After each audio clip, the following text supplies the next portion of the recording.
so excited.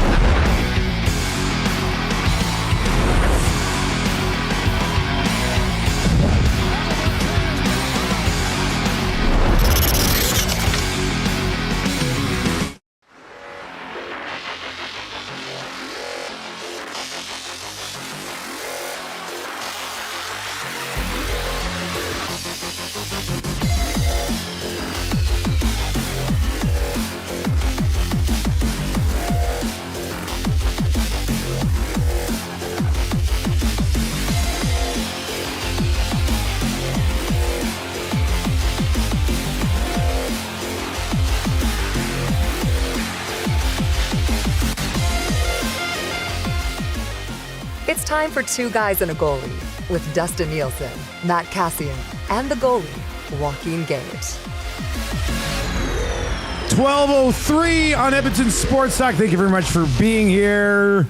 Hopefully your summer's been going well. Two Guys and Goalies brought to you by GS Construction, setting the industry standard for 50 years with quality, efficiency, and safety driving their success. GS Construction is a foundation built on teamwork, and now they want you to become a part of the team. Visit www.gsconstruction.ca, click Ready to Work, or visit their page at Indeed.ca when the Next Up Person program. GS Construction, not just a job, it's a career. You know what we do? We got to get Sandman back in so we can see the new office. Oh. Hey, he hasn't been by yet. We got to have him slide back in here.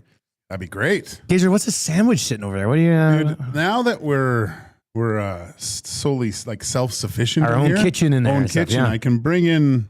So I've commandeered one of the drawers. In the fridge? Yeah. Nice. And with various meats and cheeses and spreads. So it's Gager's sandwich drawer. Yeah. Yeah. I was thinking today about getting a box of Fruit Loops in here. You might as well. And then after the show, I can just go have a bowl of Fruit Loops. That'd be great. Right? Instead of having to run out to Tim's or something. I do like Fruit Loops. Don't really have them around the house much because my wife shame stares me. She's like, having Fruit Loops. We used to call that vacation cereal when the kids were younger. Yeah. Because we'd buy it when we went to places. And then the kids they're not allowed it. Oh, really? No, if I'm home on a weekend and I might have Fruit Loops once every 2 months. Yeah. So, but when I do, I take some out of the box and I sprinkle it into the kids' cereals. And they're like, Fruit Loops today. But they have 7 of them. Oh, yeah. They're usually healthy cereal kids if you have such a thing as healthy cereal. Yeah. I hit the Italian Center and got some of the deluxe meats. So that's what that is. Yeah. So what is it? What's in that sandwich right now? What do you got? Emmental cheese, smoked Gouda, arugula, tomatoes with bresaola, prosciutto, and the other one, capicola. So you got all that at Italian Center, and then now it's in the fridge here, and you just can make nice sandwiches like this. Then I just this is like a home sandwich. This is what this is. Well, this is home. This is a home away from home. I know, but if I brought in what we use for sandwiches, it would be 2 slices of bread, a slice of cold cut turkey, some butter, and cheese. So, and there's the Japanese mayo with the hot German Senf mustard for the layperson. You know what we need? We need to put a camera in the kitchen that streams so that when you're making a sandwich, even if we're doing oil stream or lock shop, we go, let's go live to the kitchen. Well, we need one of Gager's making a sandwich. So it shows you the creation of it, right? Yeah, so, over the top. Over the top, yeah. That would be pretty cool, actually. That would be all right. Yeah, I don't mind that. So did you think I was going to pass or fail the ADHD test? I thought you were going to fail. You did? Yeah. Ah, man. But not in a good way. Your ADHD is good. I'm going to fail the HDA test in a good way. No, it's just you're a busy boy and you're I don't know if I think everyone has a form of ADHD. A little bit of it, right? Yeah. I know I procrastinate a lot with things. I'll find I got to do this, where I could have put that off to not do what I'm really supposed to be doing. So I've gotten better at it. I think I don't think COVID helped a lot when people started, when a lot of people went home to work, and I work from home too, but you can get easily sidetracked. That's why sometimes I like to come in here and do some of your work here, yeah. Because there's nothing else to just, especially in the summertime with, my daughter's home a lot. Not as much now that she drives. God, when they get their driver's license. Just see you later. Yeah. My wife didn't get her driver's license. She was like 24. Really? She was done. She was like in university and then decided she was going to get it. She grew up in Fort Mac though, right? No. She grew up in the West End. Oh, really? She would just take the bus to U of A. I just met her in Fort Mac. She was teaching up there. Oh, no way. Yeah, we lived like 5 minutes away from her original home. Oh, yeah. Well, that's great. Yeah. That's she likes it. surprising though in Edmonton because I know in Vancouver it's hard to get around. I took the bus places all the time, but once I couldn't wait to get my license. Like as soon as I got it, I was gone. That was it. Yeah. I think I got my license. I think my parents, so I don't know. I think it's different now. And I guess it was different in the city. But in Cranbrook, like the moment you turn 16, you go get your learners. You have it for a month. And then a month after, you get your driver's. And like me and all my buddies, like on our birthday, we would leave school, go get our learners, come back. And then exactly a month after, we'd leave school again, go do our driver's test. And I think my parents wanted me to get my license because I had a sister who was 2 years younger than me and a sister who's 10 years younger than me. Yeah. And they were both working. And then I could look after taking them to school, picking them up, like that type of thing, right? So it's because my last year, my daughter's 17, or she'll be 17 soon, but she started driving, and then right before winter, she got rear-ended with my wife in the car. I with got her rear-ended learners. when I was 17. Really? Yeah. And kind of freaked her out. So she didn't drive in the winter. I just said, you know what? Just take the winter off. We'll start driving again in the spring when the roads are nice, and then we'll get your license. But it's going to be a world of difference with dance and stuff. Yeah. Oh, being able to get to dance and, oh, buddy. Well, she's going to be able to drive to school. Yeah. Right? She drive to school, drive to dance, drive home. Like that was how many times back and forth from school, dropping her at dance, going home, going back to pick her up. It's awful. That's a legitimate life changer. It's going to be a weird, like this is grade 12 year. This is last year, but it's going to be really weird. Yeah. Really weird. Because I'll never see her. It's just do her own thing now. Yeah. You were basically just a chauffeur for the last couple of years. Exactly. I was Jeeves. Now all you'll do is make her sweet sandwiches. So I told her, well, you're growing up. You're a big girl now. And maybe it's time for you to make your own lunches. Because I'm tired. You've been still making lunches? I think my mom made lunches all the way through. Really? Yeah. Yeah. My wife shut it down probably 7 years ago. And you kept doing it. I kept doing it. And well, I kind of like to. Yeah. Well, you're a great sandwich maker. Yeah. But then it wasn't, I don't know. I just felt underappreciated with a lot of the stuff I made was just going on field trips, right? It would go to school and come back home. So enough of that. 780-218-9999. 780-218-9999. That is where you can chime in on Two Guys and a Goalie today. Also, if you're watching on YouTube, hammer the thumbs up for us, and you can comment over there as well. We got a few things we're going to get to. We'll dive into our number cruncher segment for Play Alberta. We talk a little bit about Pod Colson because we discussed that this morning. NHL.com has ranked the top 20 wingers in the National Hockey League. I think it's kind of an interesting list. So we will we'll definitely go there as well and dive into that. And there's going to be a ton of preview stuff coming up on a number of different hockey related websites. That we'll continue to sort of dissect and comment on as we work our way through the rest of the summer. It is just the two guys today. Cass hates us and didn't want to join today, so that hurts our feelings. But I think he's going to be back Thursday, so that'll be good to catch up with back. Cass. I think he was missing the next. If he comes back and hasn't seen Fantastic Four yet, I'm going to be pissed. With that much time away, too. I took the kids again. I went again. I've seen it twice now. Yeah. Wow. I took Marshall and the Muzz Sunday. They loved it. It's good. They absolutely loved it. They came out there like, Marshall's like, Daddy, I have so many theories about Dr. Doom. I was just like, yes, that's right. That was a great ending. So let's just quickly on that. Then we'll get to a bunch of hockey stuff, promise. Let us nerd out here for a second. Oh, you put your hat in the ring for the nerd draft? Oh. The email went out. Oh, okay. The email went out. Quinn's looking for really for people. It's just tough for me with the drafts because I went out on such a high note When you won the bald man draft? when I won the bald man draft. No, I mean, that is pretty sick. there was help from you, but when I drafted myself first overall, it's just not going to get any better. How was than there help from me? Well, because you Did I do something? It was still at 1260. 1260, and Uke came in like a big peacock, caw caw, and Yeah, crowing he did. about winning. And then you kind of subtly put, well, it's Gage is close, and then Did I influence the vote a It little was bit? a little bit of an influence. there. Different rules, different commission at It the was time. a different time back then. Yeah. I'm glad we were able to steal that one from you.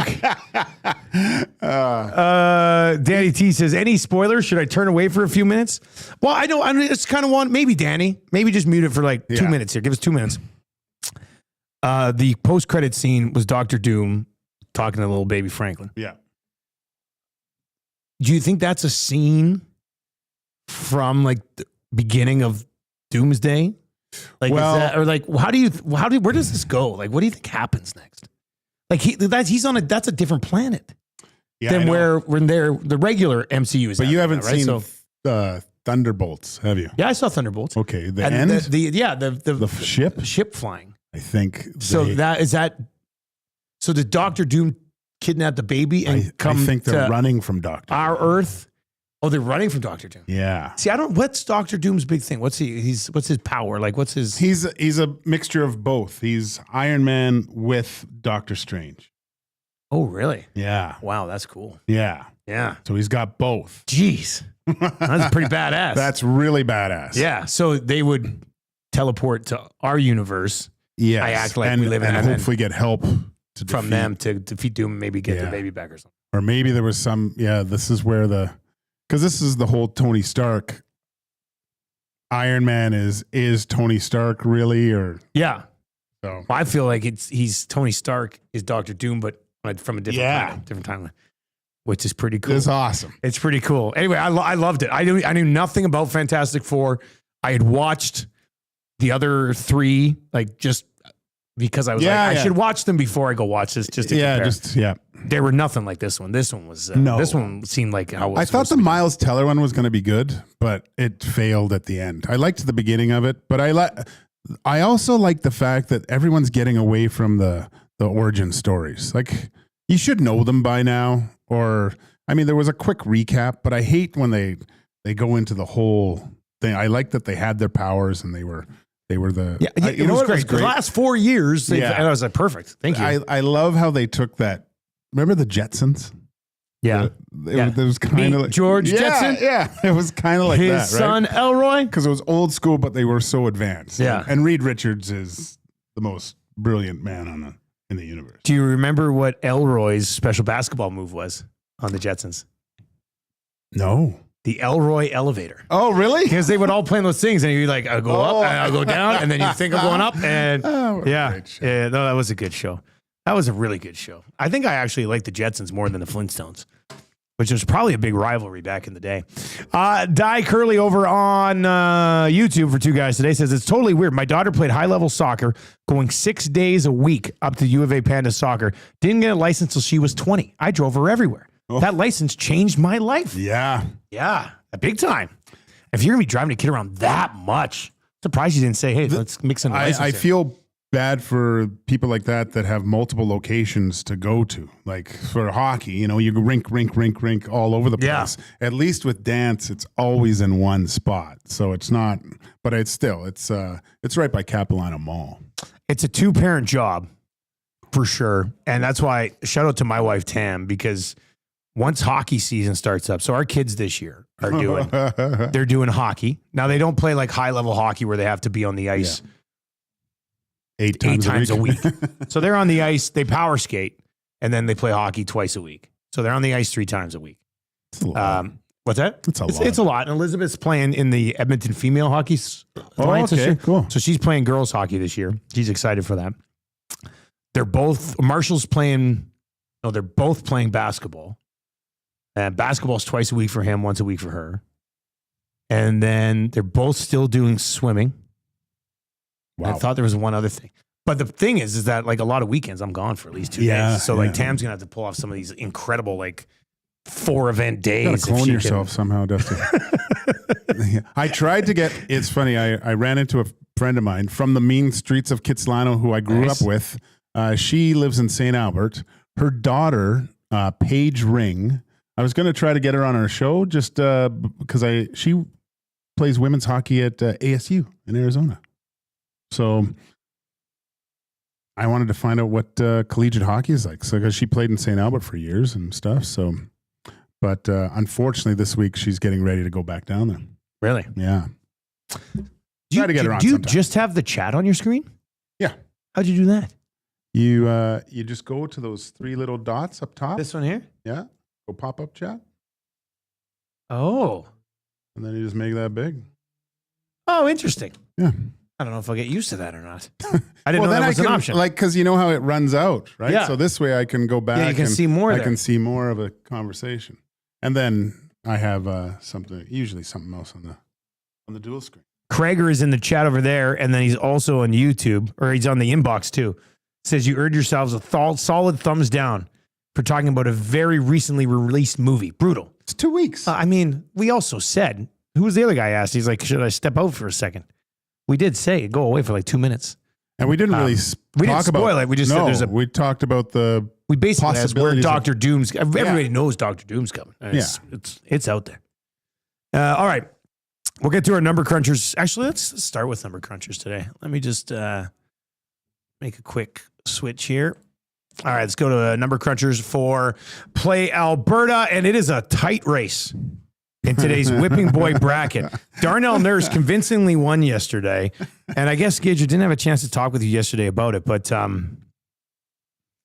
had some people last night on Twitter, and it just brought me back to Oilers season. I was just no, I'm not ready for this. Yeah. But they're just like, Nurse shouldn't even be on this Whipping Boy bracket because he's so bad. The media defends him, but he deserves all the criticism he gets. And I've said the Whipping Boy bracket is about guys who get criticized. Look, not all criticism is fair criticism. Like some people be like, we only criticize him because he 100% deserves it. Yeah. And let's be honest, nobody 100% deserves it. Like it always gets a little bit carried away. So last night kind of proved my point on the whole thing. They're like, Nurse shouldn't be in here. He's too brutal. I was like, what are we doing? So now, so what do you think of Nurse convincingly winning over Justin Schultz? I agree with it because Justin Schultz was here at a time when everyone was bad. And although he had high hopes put on him by Mac T at the time, yeah, and to be a savior, but Darnell Nurse has been here for the kind of the rebirth of the Oilers becoming a powerhouse in the NHL. So of course his play is going to be scrutinized. I think he's more under the magnifying glass while the team is doing well and in this Stanley Cup window, aside from Schultz, when that team wasn't winning anything at that point. And it's funny because if you look, I thought about this on the dog walk. Okay. Oh, that dog walk thought. So looking at that core, so who would you say that core was? Like Hull, Eberle, Nuge, and Schultz? That was it. Like that was those were the 4 guys. So back then, who would you say would have 2 cups by this time out of those 4 goals? Well, the answer wouldn't have been Justin Schultz. Yeah. So let me pose the question to you now. Okay, the dog thought question. So with the core now, yeah, and who would you put in the core now? Would you obviously Connor, Leon, Boosh? How limited of core are we going here? We can go a couple more. I'd probably go Hyman Nuge. Okay, so we got and Nurse. And yeah, it's kind of Ekholm's a little bit older. Oh yeah, no, yeah. He's not in there. I would say the core of this team. Even I might even take Hyman out just because leave Nugent. Leave Nugent because he's been in there longer. Okay. So you could just go guys who've been drafted and developed. Yeah. McDavid, Draisaitl, Nuge, Bouchard, Nurse. Yeah. There you go. 5. Okay. Still love Hyman though. So who would you think at the end of it all ends up with cups and maybe who doesn't? Gage, I'm going to say they all end up with 2 together. Good for you. Are you trying to convince me that the answer is one of the 2 defensemen? I don't know. I was just thinking, it's so up in the air because I'm thinking, okay, Connor, you hear he's not going to sign the full 8-year after the 4 or 5 that he signs for. Does he go and win somewhere else, or is there a trade made for one of these guys over the next few years and they go somewhere and win? Or do they win together? I guess that's the... Do you think it's more likely that they win one together, or this group has to be broken up in some fashion for them to win one, and one of them goes somewhere else and wins, or they don't win here? Unfortunately, I think it needs to be broken up a little bit. That 5? The core? Something in there has Are we talking the core? Yeah. Okay, well, this is a good conversation then. So it's Nuge? Is it Nuge for a different type of player? Is that? Yeah, Nuge. I mean, Nurse. you'd like to be Nurse, but here's the other thing. If they don't want to go anywhere, none of them are going anywhere. I know, right? But they completely control it. We're in the Dr. Doom area here. Yeah, we are.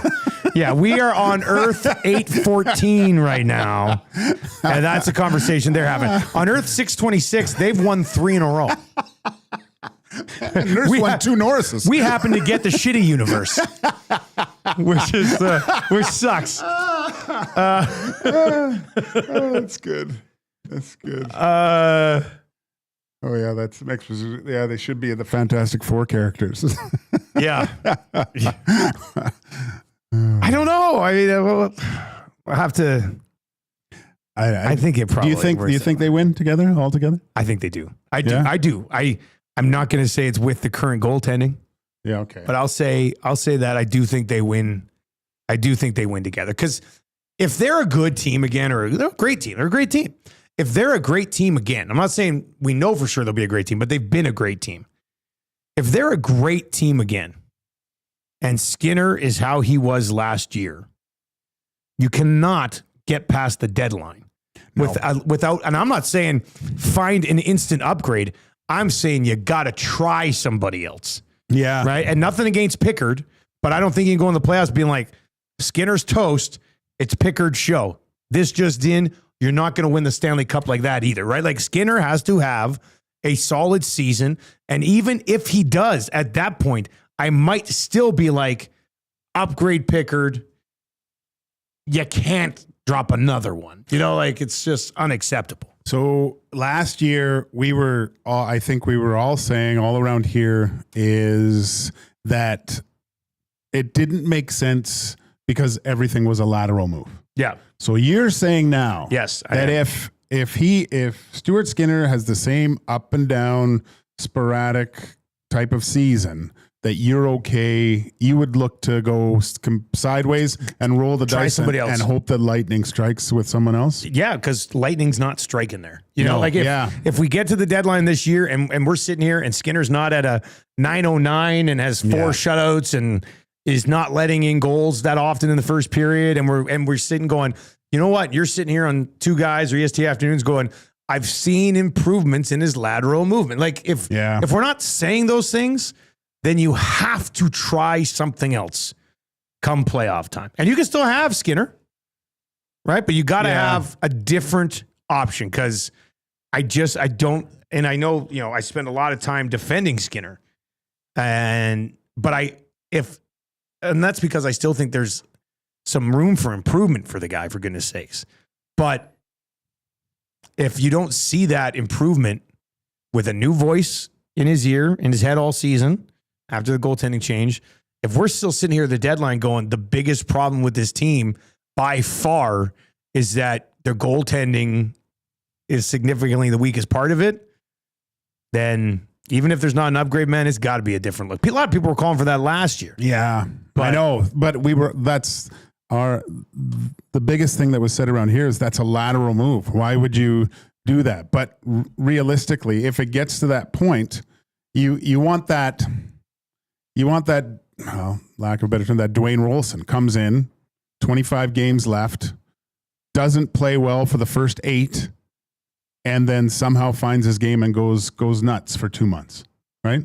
And I do believe all all goalies in the NHL are capable of playing lights out for a two-month stretch. Maybe not for the regular season, and maybe that's what they were hoping for with Skinner. He was find some sort of level of his game that's above his average. But I think, I'm just thinking of the numbers of what it has to look like. I mean, you can't be at the trade deadline like an 8-9. No chance. You have to be at least 905. We just kind of went through that exercise, like sub 9.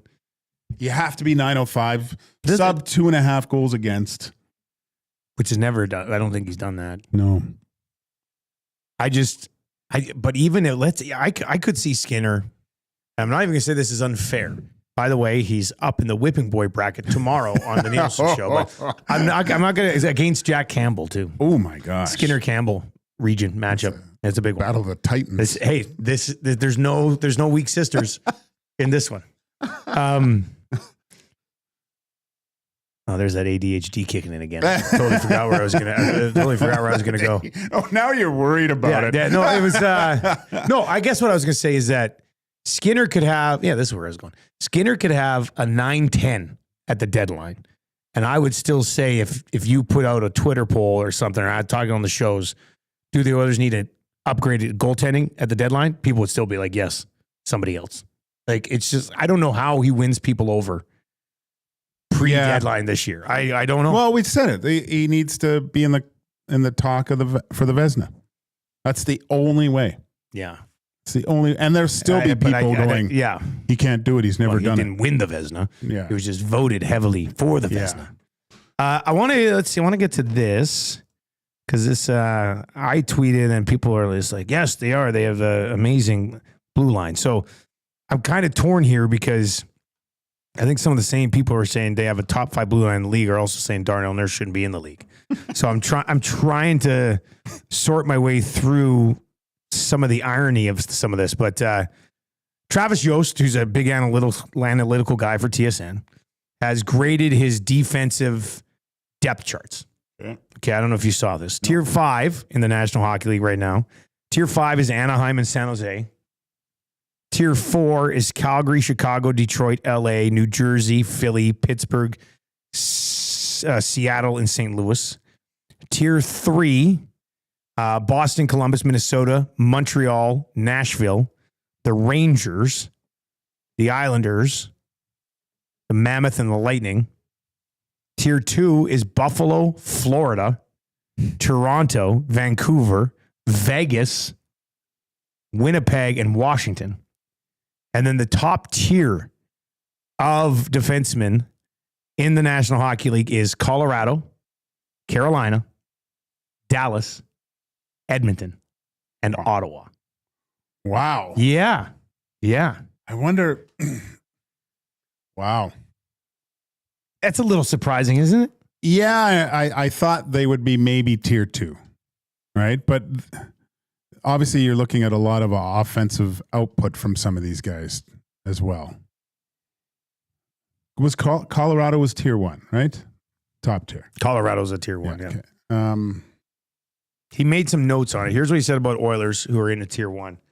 The goaltending can terrify you on any given night, but a key reason why the Oilers have emerged as a perennial Stanley Cup contenders. Okay, setting aside the two-headed monster of McDavid and Draisaitl is a deepening of skill and talent on the blue line. You need puck movers capable of igniting an attack with a collection of forwards. Page just refreshed. 1 second. Hang on. And the Oilers have that in spades. Now featuring one of the best trade deadline acquisitions of 24-25 in Jake Wallman. So they're saying that Jake Wallman is basically taking the Oilers blue line from probably a tier 2 or tier 3 and elevated into a tier 1 blue line. They had Carolina as a tier 1 as well. They did have Carolina. Did you have Carolina? Miller, Slavin, Walker, Gostisbehere, Chatfield, Riley, and Nikishkin. Yeah, he's like 8th in rookie odds, Calder odds at Play Alberta right now. Okay. But I mean, everybody does love Slavin.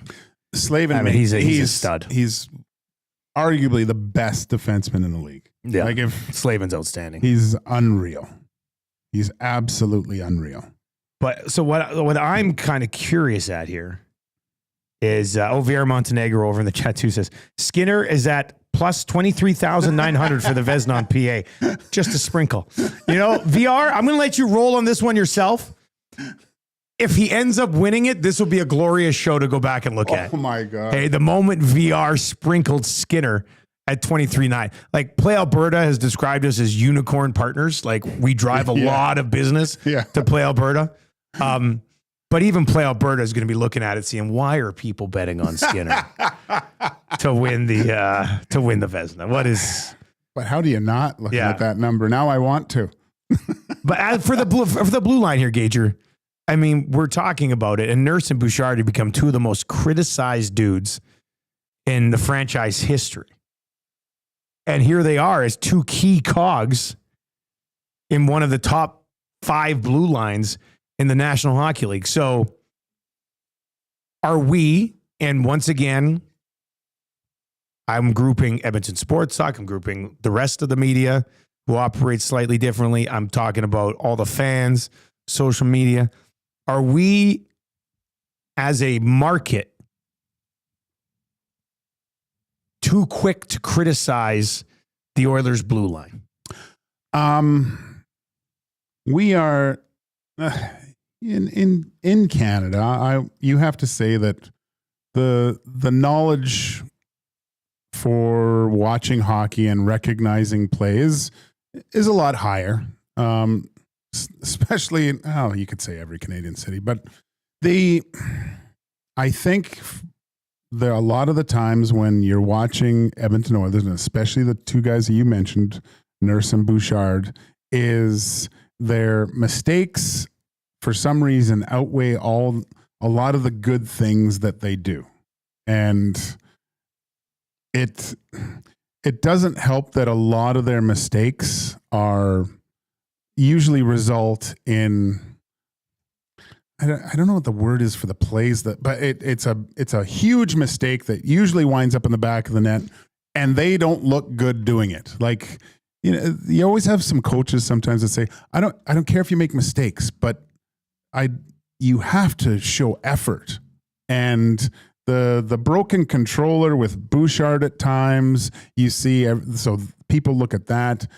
Nurse, when he ends up on all fours for some reason, trying to block shots with his rear end. You know, there's just so many of those instances during the year. But what we don't recognize a lot of the times is, like, when do you hear people watching a game and watch Bouchard kind of sidestep a guy and throw an 80-foot pass and hit Connor on the fly? Like, there's Nurse is a good puck mover too. Like, he's able to escape using his legs and getting the puck out at times. And those types of plays, and probably one of the reasons that you find that this defensive core is rated a tier 1 is because of those types of plays. And of course, you have the offensive prowess of Evan Bouchard that you just can't replace that, and players get paid for offensive greatness, and he is great offensively, and he's only 25, and so there's still a lot of runway for him to figure it out. But yeah, it's just their mistakes are so, when they make them, they're big, but on the other side, when they make great plays, they're big too. Dylan over on Twitter, this was in reply to my tweet about the Oilers having top 5 blue line. He says, it easily is a top 5 blue line. It's not 2019 anymore. Bouchard is a top 10 D-man. You know, I do love the fact that during the season here in Edmonton, people are like, Bouchard is no, and now in the offseason, it's like, Bouchard's a top 10 guy. Like, it's so funny. Like, you go into a post game in the playoffs, it is not early in the playoffs and late in the playoffs. It's just like, this guy can't play. And then now it's like, anyway, he says, Bouchard's a top 10 D-man. Eck is a top pairing guy. Wallman's an elite second pairing guy. Nurse is an average second pairing guy. Kulak is elite third pairing guy. Stetcher and Emberson are 6 and 7 D-men on every team in the league. And people think it's bad because Nurse is overpaid. Saying that's why people view the blue line as bad, because of the criticism that Nurse gets because of his contract. Hernan and I were talking about this. I asked him, because at the end of the start of last season, I was like, I was kind of disappointed that we would have to go through 82 games again. Right? I just didn't want to do that.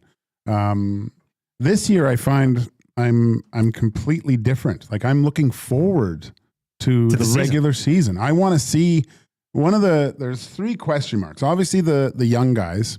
Mangiapane's kind of interesting to me, but one of the biggest ones is Ty Emberson. Yeah, because his trajectory. Oh, you really? Okay, I thought he got he got good, right, and then he improved. Oh yeah, and I think there's something there because he's sneaky with his physical play too. I think he caught a lot of guys off guard because he laid some guys out. Like, they left their feet with some of his ability to create those open ice hits. Wallman the same, right?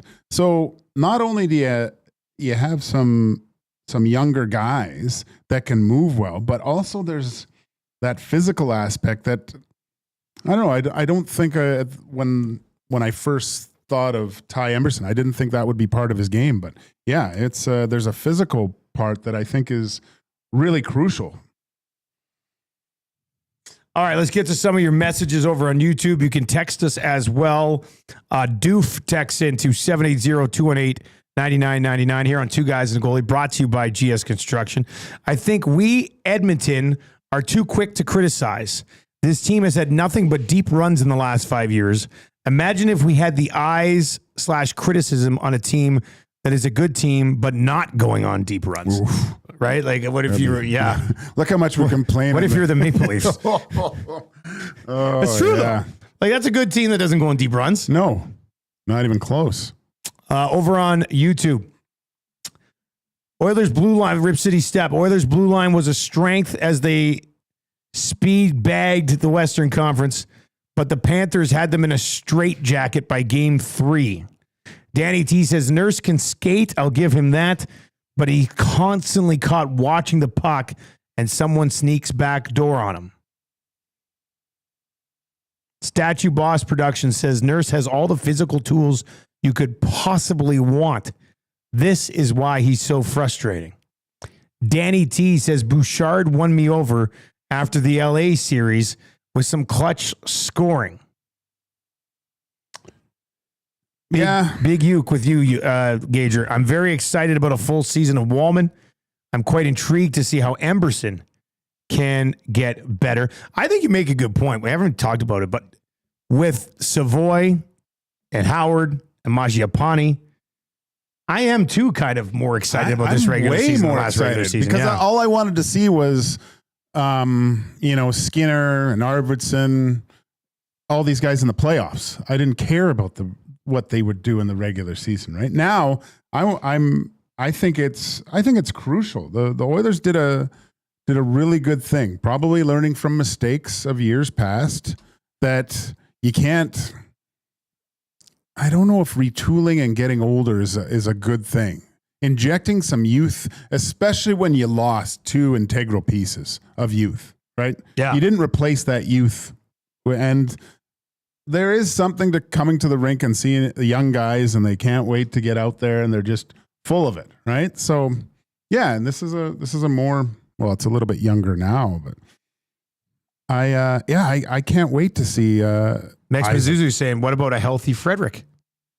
Right, we haven't seen that yet. We haven't seen that yet. Hey, what's a healthy Trent Frederick look like? If you're on the outside looking in, not inside an Oiler bubble, you're looking at this Oilers team going, geez, they're really stacked again. Yeah. This is not only do you have to worry about the big 2, but there could be, and hopefully it gets to the point where the coaching staff doesn't have to go full bore with Leon and Connor all the time and is getting, or what he sees is what he likes from other players throughout the lineup and just even out that ice time.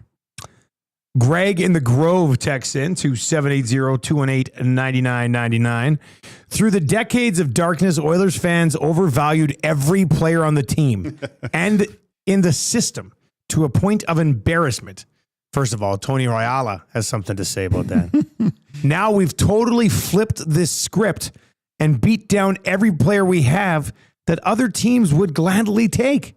There doesn't seem to be a middle ground in this fandom. That's it from Greg in the Grove. And Greg, I just want to take your last sentence there. And I would point out that there is no middle ground in fandom. Yeah. Right? You know, like it's yeah. That's what a fanatic is, right? Like that's what a fan is. It's you're all in emotionally to the point where the team sucks, but you want them to be so good that you're overvaluing some of the younger pieces and like, oh, this is going to, and then they get to be good. And your expectations are so high that you start crapping on people who, as he said, a lot of other teams would just probably be willing to take. Yeah. So, well, I mean, the Oilers are so big. Like how you see people wearing the garb throughout the summer. Like how many Oilers shirts do you see, bumper stickers? And it's not that they just don't want them to win. They need them to win. There's something in the DNA that needs to see whoever's wearing the C at the time, Connor, I don't know if he's going to sign or not, but someone raising the Stanley Cup. You know why I think, and I don't want to take away from any other market, but there's a generation of fans here who have been listening to the previous generation of fans talk about how awesome it was to see the team win 5 Stanley Cups. Then you get McDavid, you get Draisaitl, you're like, my God, this is Gretzky and Messi, like this is it. And like they want their chunk of that history. Now, there are other markets around the league that haven't won a Stanley Cup or won one Stanley Cup. And there was no like all-time great team established. This market had that. We've been hearing people talk about it for 40 years. And the current generation is so damn desperate to see that happen that, you know, they're just all in, good or the bad. Yeah. I mean, we'll get into a ton of it, I'm sure, but just what we've laid out of, if you're looking at some of the players having good seasons, I think the Oilers have to be all roads lead through Edmonton to get to the Western Conference Final out of the Pacific. Right? You have to say that. Now that, I mean, Vegas, they get Marner, but they also lose Pietrangelo, right? Dallas is going to be good again. Vancouver's a question mark. I don't know if they'll hang around, I think. Calgary's interesting to me. They're going to be hard to play against. Can Dustin Wolf repeat what he did last year and keep these guys afloat, right? Like, the Pacific Division is going to be a ton of fun to watch this year. Just a ton. I mean, San Jose, say what you want. Celebrini's fun to watch, whatever. LA, I mean, Corey Perry on LA when he comes back into town. How many fun little storylines there? Like he's like that guy, remember in Major League 2 where he's playing with and he leaves and he's the evil guy all of a sudden. That's I don't really remember Major League 2. Oh, was good. he from Major League 1 and then he left the team? No, he was I just remember Bob Uecker, like he does his shimmy. The girls in Cleveland love it. And then when he was with the Yankees, where he does the shit, they hate it here in Cleveland. I don't even know if I watched all of Major League 2. Really? Worth checking out? Oh, yeah. Yeah. Have you seen the new Naked Gun? No, I want to, though. Majot on Friday night. Yeah, I listened to their podcast. Yeah, they're like, you got to watch it. He said it was like going back old school. Like in time. They're going back to like. And every scene was just slapstick awesome. Yeah. Well, I saw one, it was popped up on social media where Pam Anderson, who's in it with Neeson, at one point, it's like, okay, take a seat. And she grabs a chair and walks out of the room. Well, I was like, damn it. the one I laughed. The one where they're all looking at like it's a next generation, right? Yeah. So they're looking at Norbert or they get also and then Norbert like OJ's. Yeah. And the guy's like I do want to see it. And Majot knows what's up. So if he says a movie's a good movie, then I love their review of the Fantastic Four and stuff. It was good. Yeah, so good. Yeah. If you haven't checked out the MCTV podcast yet with Mark and Corey, and if you're at the Nasty Bash, Majot was there. It's always great seeing him around. And CG couldn't make it this year, but great podcast if you haven't checked that out. Hendo texts in and says, hey guys, among several reasons to get younger, the core of the team has matured and been through lots of playoff experience. So there really isn't need for as many vets older than 30, 35-ish, right? So they're saying, when McDavid and Draisaitl, before they got there, add a couple of veterans, Perry, bring in Perry. Yeah. Like these guys have come as close as you could possibly take. They've got as much experience as you could probably need outside of finishing the job. Yeah. He makes a good point. Now you can mix in some younger guys, and McDavid and Draisaitl have been can learn from Hyman and Nugent. Yeah, we've been there. Yeah. Here's what it's going to take, and here's how we're going to have to find a way to finally, finish it off. So it's good. Mike, the Michigan fan, he found Parkman was the guy in Major League. Oh, Parkman. So the Parkman go from the Yankees to the Indians? No, he was He was with the Indians. And he was their number two? Yeah, two. Okay. And then he went to the Yankees because he was their. Oh, okay. He was their big dog. Then the Wild thing had to come in. Yeah, no, I like the injection of youth.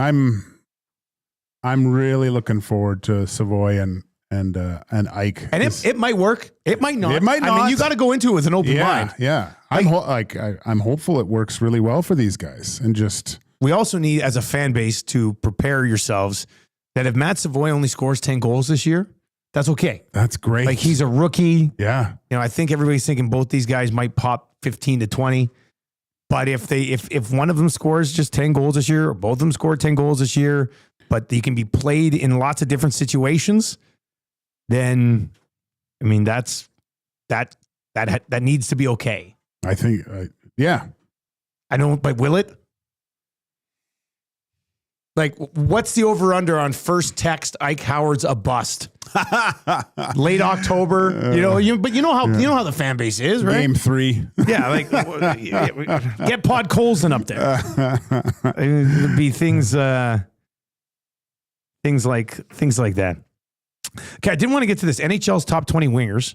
Let's hit this bad boy. It's Two Guys A Goalie, brought to you by GS Construction. If you're looking for a job, you're looking for a career, GS Construction can certainly help you with that.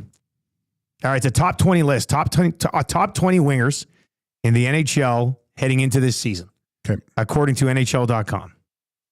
Number 1, Nikita Kucherov. Makes sense. I mean, monster offensively. Yeah. Number 2, David Pastrnak.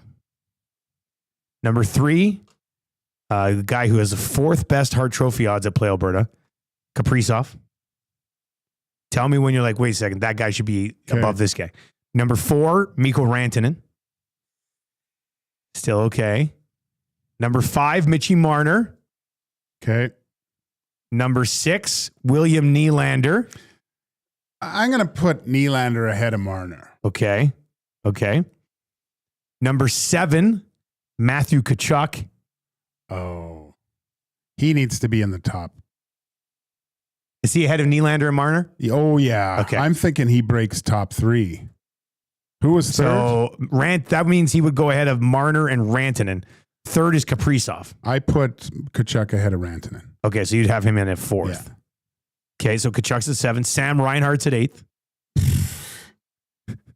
Is this what type of was that? I don't know if that was a good or that's like too high or too low. That's way too low. Okay, so he would be ahead of the Nylander, Marner. He'd be ahead of Marner. What about Rantanen? I think I'd have Reinhart right behind Rantanen. Yeah. I'd agree. Okay, Kyle Connor. That's okay. Panarin. That's okay. Okay. Number 11 is Jake Gensel. No comment. Gensel's a good complimentary piece for someone really talented. Number 12 is Jesper Bratt. Having him in the Juan Rincon Hockey League. He's extremely offensive. Yeah. 88 points this year. I don't watch enough of him. I'll go. I know Hernan loves him. He does? Yeah. Okay. Brandon Hagel is 13. He had 90 points this year.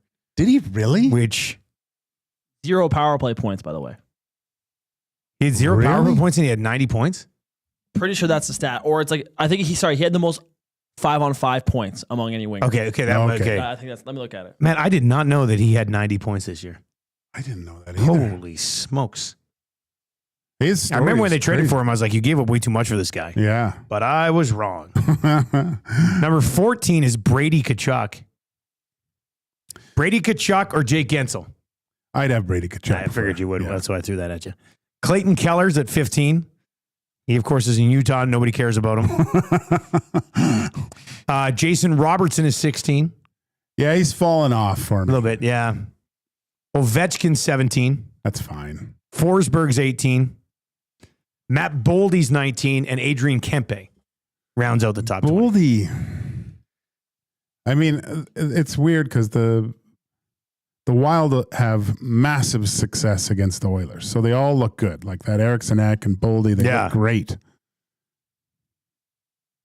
No, I guess that's where it is. It's tough with Marner because he puts up points in the regular season. He's a 90-point guy. Yeah. But it's just he does the vanishing act. See what happens this year. Benny, you figure out the Hagel stuff? He had 11 power play points this year. Okay, 11 power play. So he had 79. Yeah, 79 non-power play points. That's crazy. Maybe some shorties mixed in there and stuff. Oh, yeah. He had 3 shorthanded goals, 7 shorthanded points. So a total of 18 special teams points. That's the on a 90-point score. That's a whale of a year. Yeah, incredible Holy year. Smokes. Troll says, you guys give Tkachuk too much credit. He's way overhyped by the U.S. media. No, he's got 2 Stanley Cups, and he's instrumental in every playoff series he's in. And the only one that he wasn't in is because his sternum was broken. So stop it. Matthew Tkachuk is one of the best players in the National Hockey League. By far. I don't care. Yeah, it doesn't look like he can get around, but he's got slick hands. He scores goals. Every team in the league would love to have him. And you hate to play against him because he beats you in both ways, mentally, physically, spiritually. It's awful what he can do. Like he won that battle against Evander Kane. Like he limited, and Evander's game was tailing off at the end there. I think it was just not playing for the whole regular season. Yeah. He was just dead. But he scores. He sets up plays. He's unreal. He's outperformed Connor McDavid when it's mattered most 2 years in a row. And Connor McDavid is looked at as the best player on the planet. So you tell me. What say you? 780-218-9999. Wilson of Olympus says, Gage, you'd rather a 50-point regular season player over a 90-point? That's the Reinhart-Marner difference. I think you're getting Reinhart confused with Bennett. Oh, Wilson yeah, I am Bennett. Yeah. Yeah, I mean, Reinhart's last 2 years are 94 and 81. Yeah. Yeah, so, yeah. We were talking Reinhart there. All right, what's coming up in EST Afternoons, buddy? What do you guys got? Well, we'll go inside the numbers. Oilers decor rankings, Benny's blind rankings, which is becoming fun. A lot of fun. Our faces in the franchise. Did you see it yesterday? No, I didn't. We did Pittsburgh. Benny put it together. So it was a Mount Rushmore. The Mount Rushmore. Yeah, Mount Rushmore. It was Lemieux, Yager, Crosby, Malkin. Yeah, but them on Mount Rushmore, it looked cool. Perfect. They did it last week when you weren't here. Yeah. Well, is that a Wannick showed you how to do it? Yeah. You go on ChatGPT and just say, make this image for it's me. It's unbelievable. Yeah. Man, I want to start doing that for sure. Not Mount Rushmore's, but like other things. Hole. Yeah. It's a rabbit hole. Yeah. So it's just on ChatGPT. So I could say Weird Al Yankovic at bat for the Toronto Blue Jays. Yeah. That's what Yager kind of looked like. John Hodge from 3 Down Nation. Okay. And This Day in Sports History and T.F. Reed's show. All right, there you go. EST Afternoons is coming up next. That's going to do it for 2 guys and a goalie today with myself and Gager. We think Cass is going to be back on Thursday. GS Construction. They're hiring now. Become a part of their great team today by visiting gsconstruction.ca or their page on indeed.ca. For the past 50 years, the foundation of GS Construction has been built on efficiency, quality, and safety. Take your career to the next level. Join the team at GS Construction today. For Joaquin Gage, I'm Dustin Nielson. EST Afternoons is coming up in less than 5 minutes. If you're on TuneIn or iHeart, stick around. If you're watching on YouTube, turn on autoplay. That'll take you right on over. Great show today here. 2 guys and a goalie. And I'll talk to you tomorrow morning on the Nielsen Show. Take it easy.